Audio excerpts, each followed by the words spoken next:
Murang ukay-ukay sa Japan. Muray ang ukay-ukay dito sa Japan, located at Ueno, Tampopo House ang name ng ukay-ukay. Nagtingin-tingin ako ng mga bagelya nila, hindi naman masyadong kagandahan, nasa 300 to 400 pesos, tapos yung mga damit, nasa 100 pesos. Wala, nagtaasan na eh. Dati kasi mga nasa 50 pesos, pero ang maano ko sa inyo dito is pagalingan mag-hunting, pagalingang tumingin. Makakanap kayo ng mura dito pag ginalingan yung maghalongkat. Umakyat naman ako sa taas para tumitingin. Maraming mga dress dito, mga Dora. Nagmahal na din yung mga dress. Dati nabili ko lang mga dress dito. Yung dating-dati pa. Nasa 50 pesos lang. Ngayon, naging 150, ganon-ganon. Pero muraita pa din kaysa bibili ka sa mga H&M, Forever 21. Cellphone muna sa OOTD, proud pulot damit. Yarn!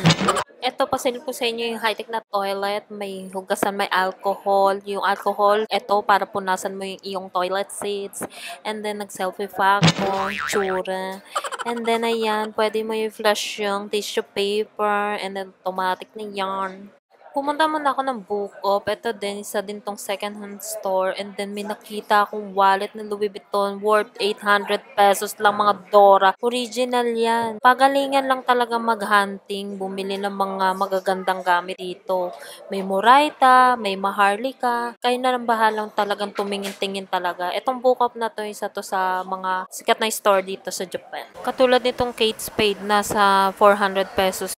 Nike slippers, nasa 2.5. Long sleeves, nasa 750. Belt bag, nasa 850. Basta mga Dora, pagalingan lang kayo dito tumingin-tingin. May makakakita kayo ng mga sulit. Divided into 2 nyo lang yung mga presyo. And then, yung katulad ng Hermes, nasa 7,500.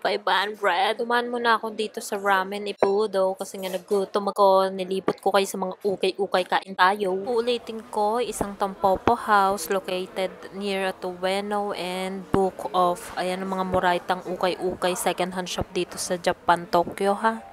Ayan yung mga presyo ng Coach, Kate Spade, mga dati, mas maganda yung mga tinitinda dyan ngayon kasi dumami na yung mga naging matalino na din yung nagtitinda. Kaya ayan, wala na, bibihira ka na makahanap ng mga muraita dyan. Kinagabihan, nagluto na din ako ng Payless Pancit Canton with calamansi. Ayan, luto-luto tayo kasi nga na-crave ako. Buti na may dala ako galing Pilipinas. Kain tayo. Nagbike lang ako papunta dito. So, ayan, magandang view ng Tokyo. Enjoy the view. Kasama ako, Charis. Tapos, ayan, sana nagustuhan nyo ang ating vlog ngayon. Please don't forget to subscribe my YouTube channel and comment down below.